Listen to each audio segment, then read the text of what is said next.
It says, New Living Translation, may my Father's blessings on you surpass the blessings of my ancestors. Am I reading right? Okay, I'm just making sure. Reaching to the heights of the eternal hills.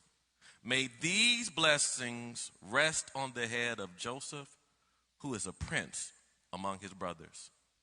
Benjamin is a ravenous wolf, devouring his enemies in the morning and dividing his plunder in the evening. These are the 12 tribes of Israel, and this is what their father said as he told his sons goodbye. He blessed each one of them with an appropriate message, but I want to go back to verse 27.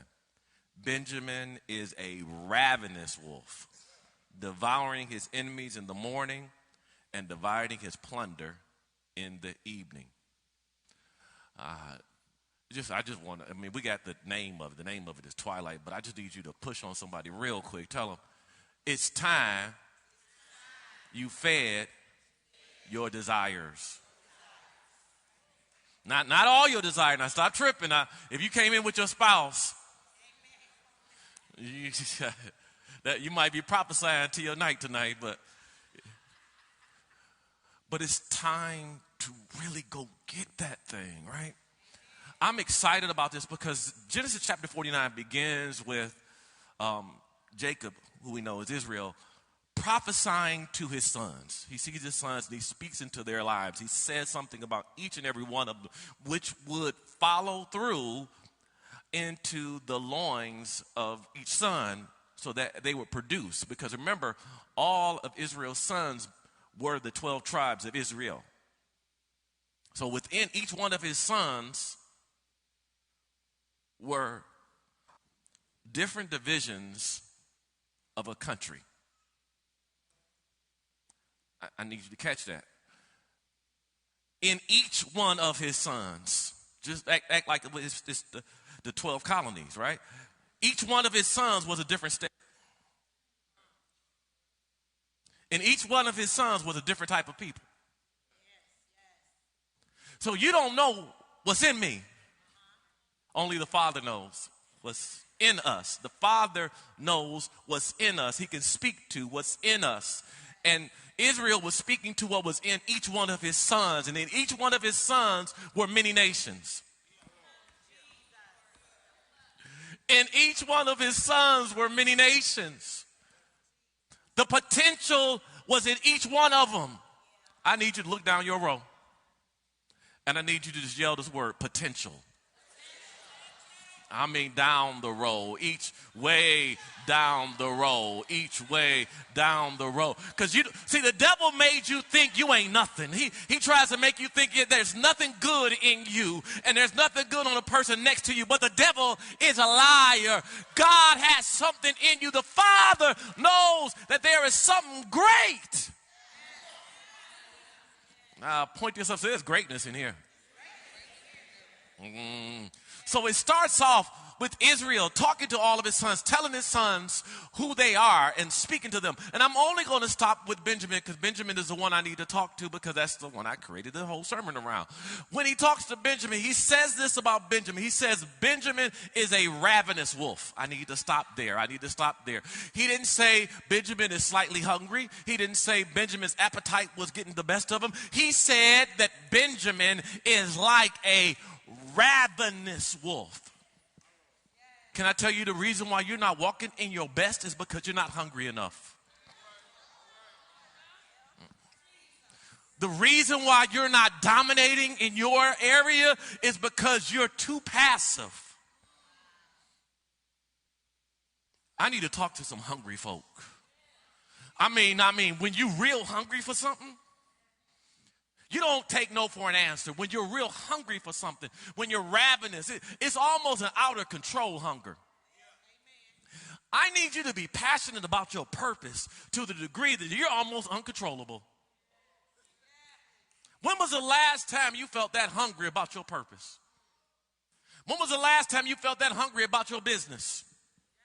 When was the last time, I'm about to go in your house, up your stairs. When was the last time you were that hungry about your marriage?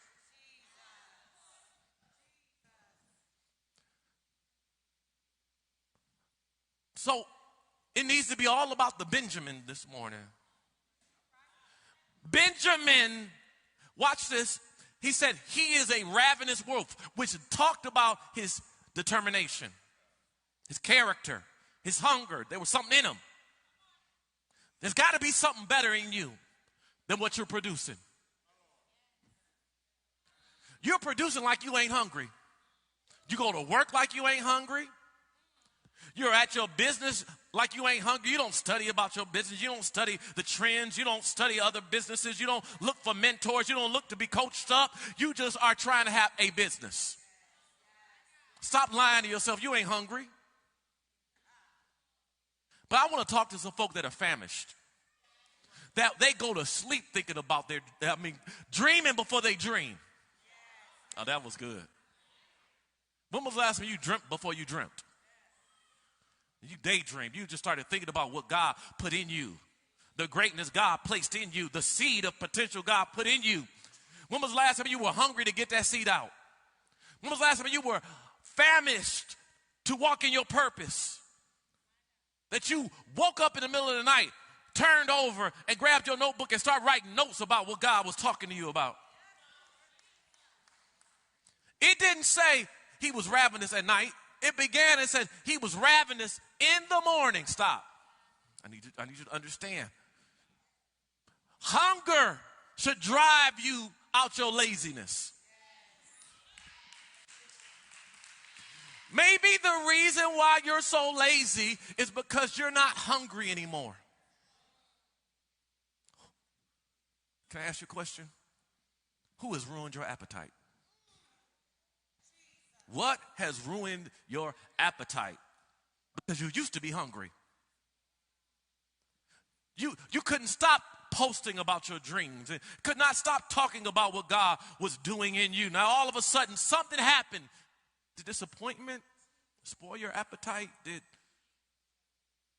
getting around the wrong people ruin your appetite? Because some people can ruin your appetite. They can make you not hungry anymore. They can make you complacent. They can make you lazy. But I need to push on you to get you hungry again. Like a wolf. I mean, Benjamin is not just any wolf, but a ravenous wolf. You know what wolves do when they go after their prey? They don't just jump on them.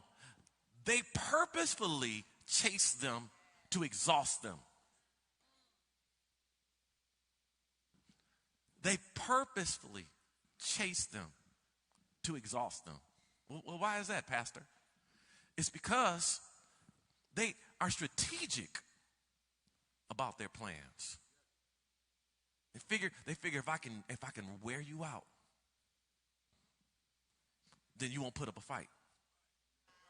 So in other words, wolves aren't just hungry, they're smart. Wolves aren't just smart, they're strategic. Wolves aren't just smart and strategic, they have stamina. Because they can outrun everybody else. Can I tell you that's what your problem is? You can't outrun nobody. You get too tired too soon. At the first sense of struggle, you're running. The first time of pushback, it ain't worth it. I'm going back home. I ain't that hungry. No, but it says if you're going to be like Benjamin, you got to wake up ravenous. When was the last time you woke up hungry? I mean, just woke up like, man, I cannot wait to get to my job. Or I can't wait to get to my business. I can't wait to start my day. I can't wait to go to class. I can't wait to get to church. Me, I wake up, I can't wait to get to the gym. People, you just talk about the gym. Because that's my me time. That helps build my longevity. I want to live in this life another 53 years. So I'm hungry when I get to the gym. When I get to the gym, I'm doing work. I'm putting work in. You know why? Because I'm not wasting my time. We get to places where we're supposed to produce, and we become passive. So if I'm like Benjamin, I'm waking up hungry. But here's what he does first. He says, in the morning, he devours his enemies. He does not avoid them. He overcomes them. In the morning, when he starts his day, he is not afraid of the enemy. I will not be afraid of the arrows by day or the terrors by night. When I wake up, I'm ready to fight the enemy. I'm not ready. I'm not trying to avoid him. I'm not saying, I hope the devil don't mess with me. I wish a devil would.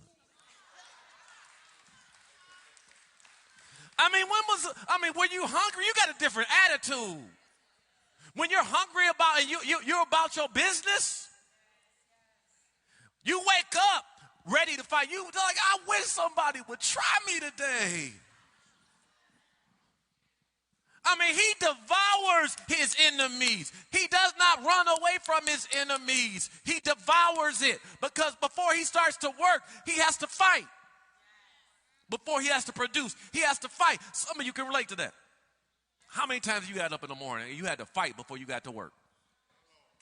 Fight for your marriage, fight for your household, fight for your faith, fight for your families, fight for your mental health, fight for your mental stability, fight for your family.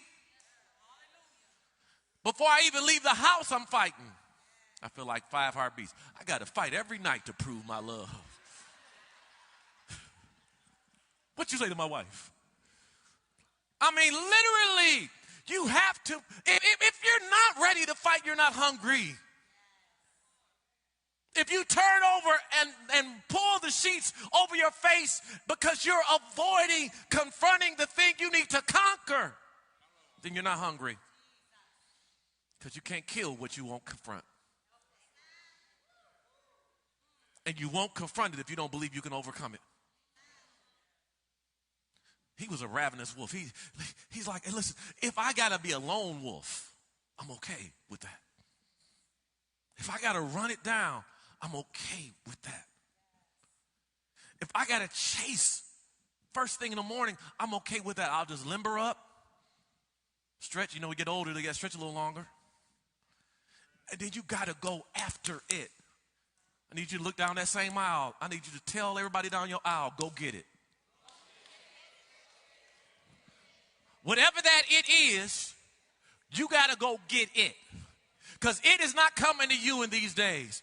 These days, it is going to be the hungry that devour the enemies.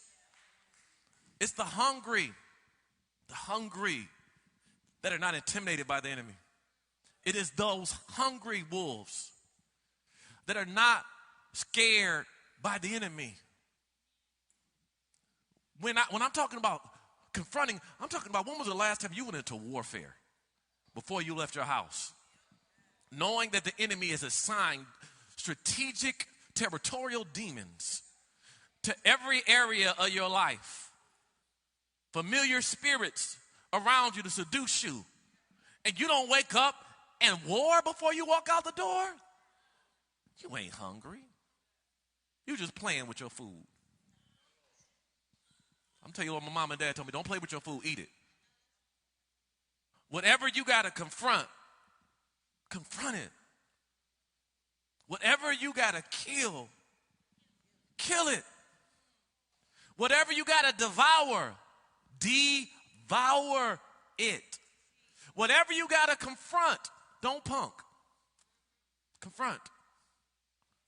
Because Benjamin, his daddy told him, that's what he going to be like. The tribe of Benjamin, they didn't mind fighting. Them jokers was ready to fight at the drop of a dime. They were ready to go. I need to push on you. You're too fragile to be focused. That was better than I said amen. You're too fragile to be focused. Because every time something happens to you, you break apart. And you can't focus on what God has given you to do, the assignment he has placed in your hand. Because every time somebody say boo to you, you're crying. Boo. You just don't know. You don't know what I'm going through. You're not the only one to go through. And the enemy knows, if he knows that he can shake you just by saying anything to you, he got you. He already has the strategy crafted.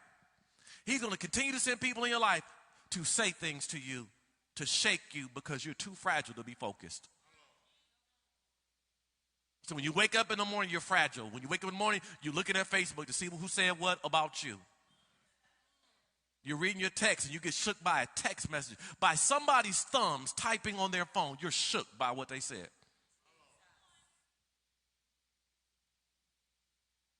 They didn't even have the audacity to say it to your face. They didn't have the guts to say it to your face. They just send. Because most people will text you stuff they will never say to you in your face. Because I can slap the phone, I can't slap you, but I would, if you said it to me in my face, the way you meant it on the text, it'd be some slow singing and some flower bringing.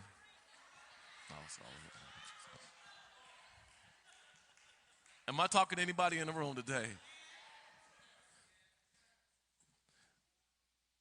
So why do you let stuff shake you? It's because you lost your appetite. You allow somebody else to ruin your appetite. Me?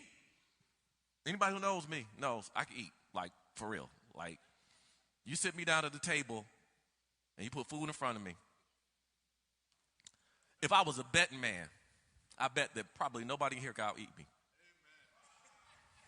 If I was a bet man, I don't bet. And people would say this, like, oh, no. There's a lot of people that have been to dinner with me. Either definitely you can't eat faster than me. And depending on the day, depending on how hungry I am, you can't out-eat me. Why? Because I grew up the 4 out of 5 boys. I had to fight every day to eat food. I had to make sure, right? I had to eat it before nobody else. So you ain't taking nothing off my plate. I'm eating all. 3 Whoppers, Big Mac, and just give it to me. I'm eating it all, right? Because I knew what it was like to compete for the food. See. You think that it's just so much food out there you could take your time and eat. But there are other people out there trying to hustle like you hustling. And the reason why they are getting it and you're not is because they know that if they don't get it, somebody else will. They are urgent about eating. There is an urgency in their hunger. Hunger creates urgency. When I'm hungry, I will jump in my car. I will text my family at a stoplight on my way there and say, what would you like? Because I'm on my way to get something to eat. I do that. I call. I say, hey, what y'all want to eat? Because I'm hungry. I'm not going home to ask y'all what y'all want to eat. We're not having no debates. I'm hungry. Every minute is an eternity when you're hungry. I'm not waiting on you. I'm hungry. Benjamin, he's hungry. We're supposed to be like that, hungry. Like, I'm not playing with you. If all of the CEOs get up at 9, I'm getting up at 8:45. Because I need to beat people to the punch. Life is competitive. And telling you, you have to be able to go get it and go get it fast. You can't wait. You can't procrastinate because we are a part of procrastination. Too many of us live in a state of procrastination. And we'll put it off. But God says, if you put it off, you're not hungry. If you're not hungry, I'm not going to feed you.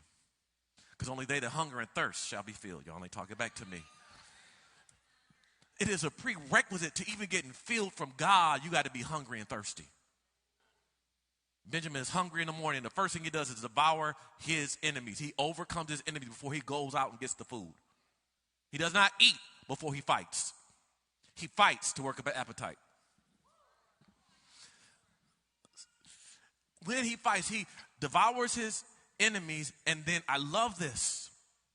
He divides the spoils in the evening. He works in the morning, so in the evening he can enjoy what he worked for. Some of you are working too long because you're not working efficiently. If you were more efficient, had a plan in your day, fight the enemy, produce, bring home the spoils, enjoy them with my pack. He divides the spoils in the evening. Who's he dividing it with? His family.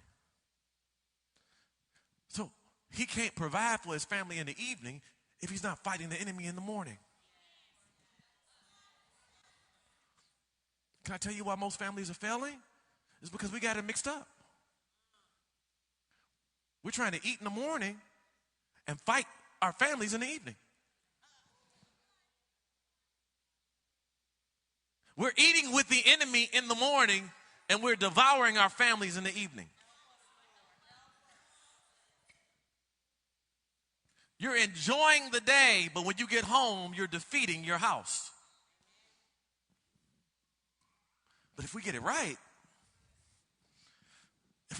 if I wake up in the morning and I'm focused in the morning, if I wake up in the morning and I'm praying in the morning, if I wake up in the morning and I'm attacking the enemy in the morning, I'm overcoming all of my doubts and my fears through prayer and meditation, I'm getting myself up and I'm ready to walk and ready to win the day. I command my day. When I get out in my work, I'm working it all through the day. I'm working my faith and I'm overcoming all of these obstacles so that I can produce. And as I produce, everything I produce, I can bring home to bless my house.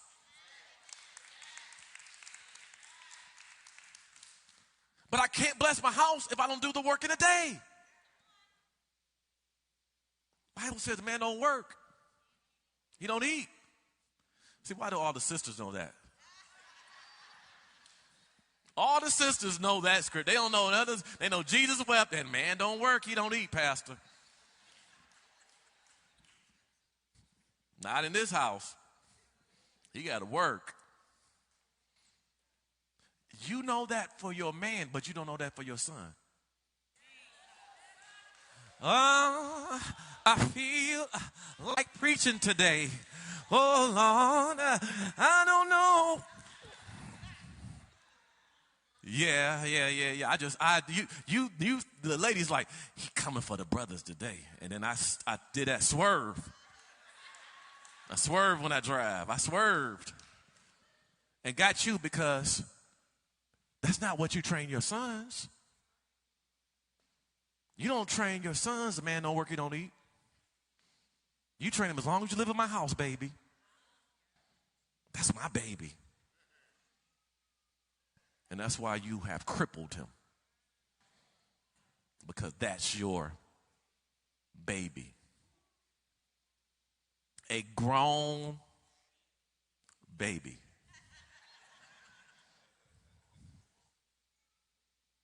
Because you haven't taught him to be hungry in the day.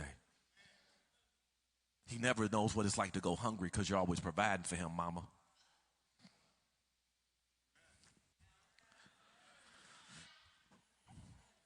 He got a wife now, mama.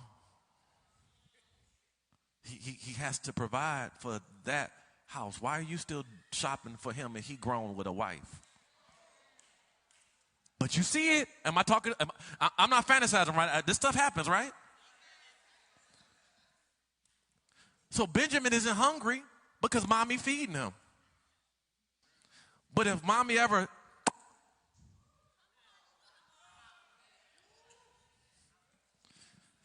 takes Benjamin off,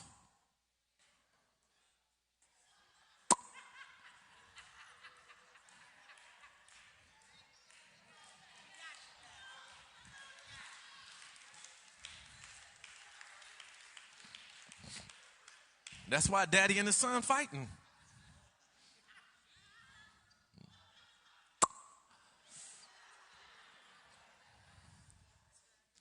But if you teach him to work while it is day, if you teach him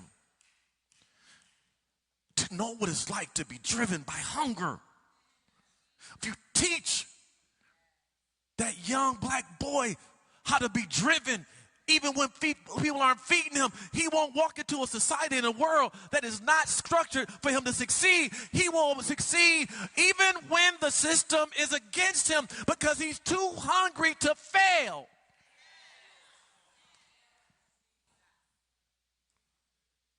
Yell, I'm too hungry to fail. Say that, I'm too hungry to fail. I'm too hungry to fail. I can't give up because I know that if I wake up in the morning and I'm hungry, I can devour my enemies. If I wake up in the morning and I'm hungry, I can gather the food for my family. But if I oversleep, I lose the whole day. So you say, I need to move before it's twilight. The Bible says, work while it is day, for the night will come when no man can work. While you have opportunity to be great, be great. While you have the blood flowing through your veins, be great. While you have the ideas fresh in your mind, write them down, be great.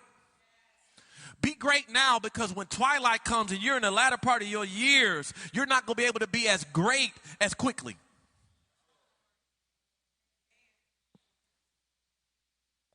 So when Benjamin Daddy saw him, he said, I see greatness in you because you're hungry. I see greatness in you because you're not going to let an enemy overcome you. You're going to always try to fight the enemy. I see greatness in you because you're not going to avoid bringing the plunder home to your household. You're not going to neglect your household because you're too busy working. You're going to have balance. You're going to wake up hungry and you go to bed full. You're going to wake up hungry, but when you go to bed, you're going to be full. You're going to wake up hungry. I need to prophesy to about 30 people in the room. I need you to receive this. I need you to hear me.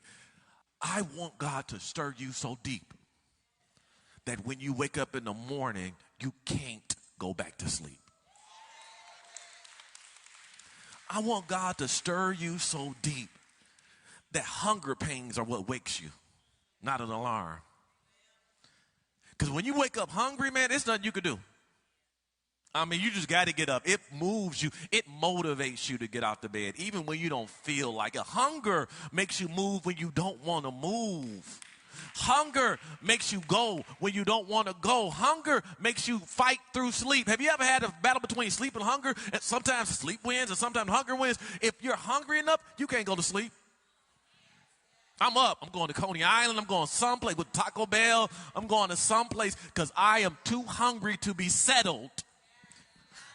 I'm too hungry to be settled. And until I feed the hunger, there's no time to sleep. So yeah, I'm Team Jacob. Because Jacob's son is who I want to be like. I'm a wolf, which is different than most movies, right? The wolf doesn't appear until nighttime. The moon has to come out and the sun has to go down for the wolf to appear, right? When they turn into the wolf. I'm a wolf all day.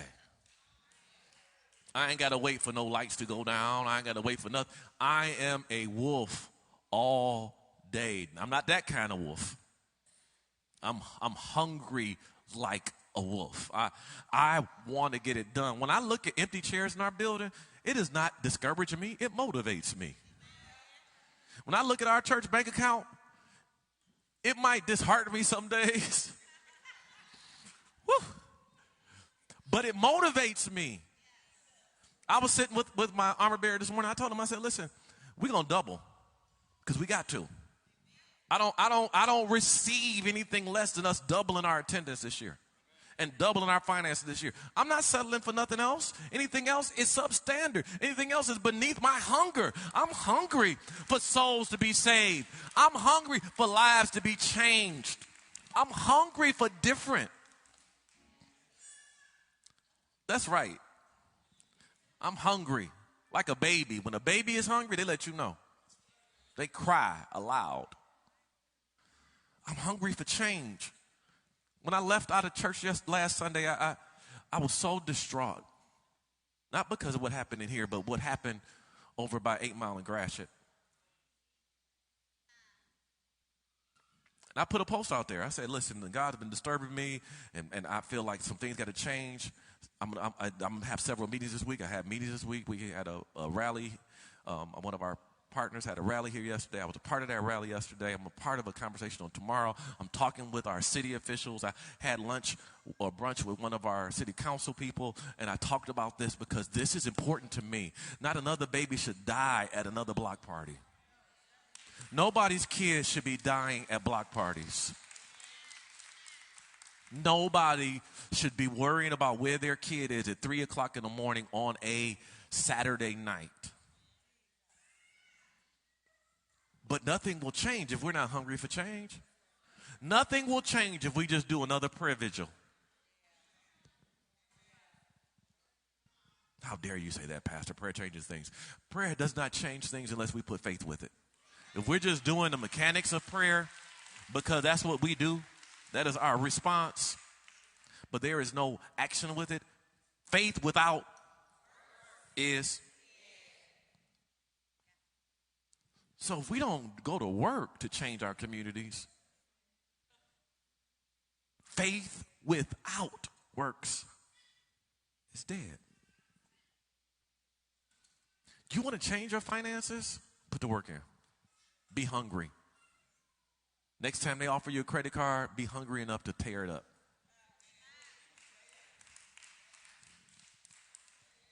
Next time you're tempted to go to buy stuff that you know you can't afford, be hungry enough for your inheritance, for your children's children to just say,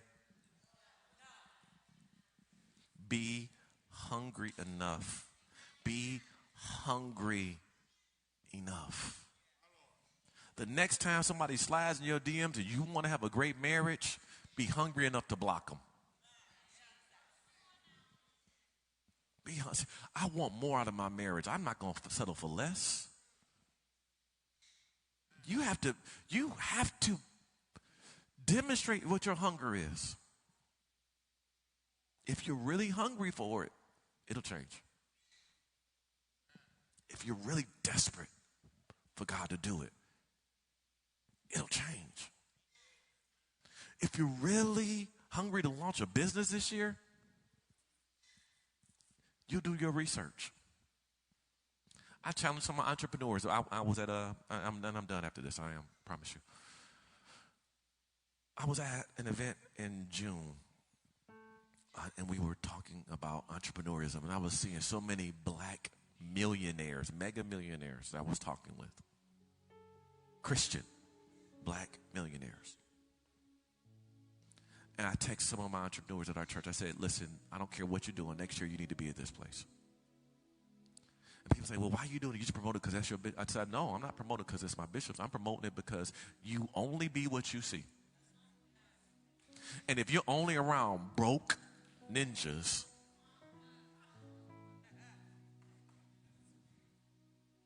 the bar is too low for you to be great. You're not going to be an Olympic high jumper if all of the bars are 2 feet off the ground.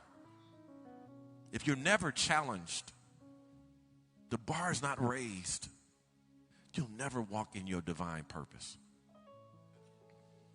So today, make up in your mind. If you're going to live life with a ruined appetite,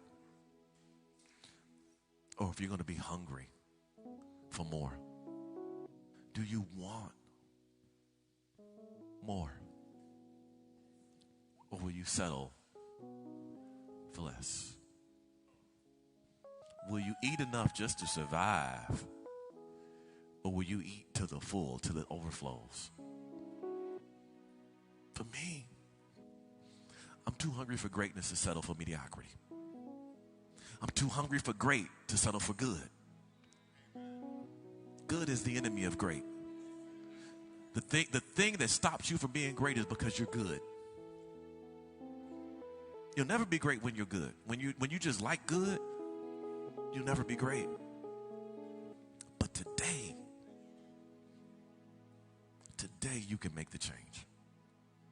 Today you can say, God, just renew my hunger, my passion.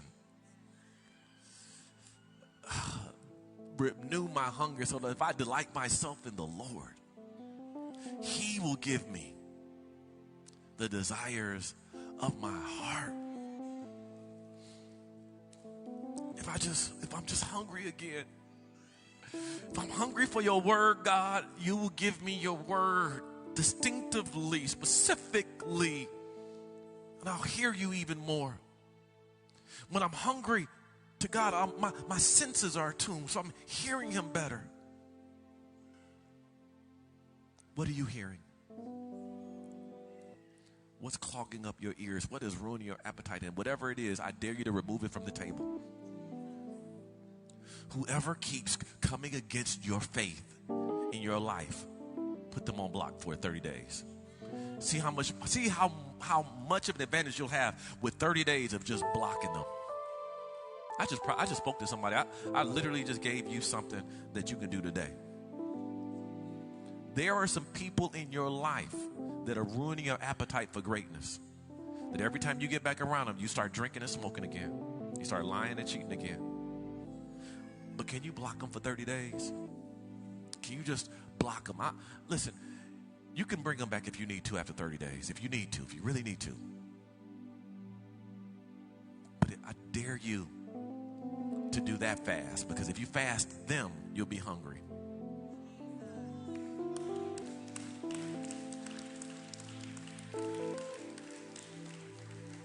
Fasting them should create a new hunger in you.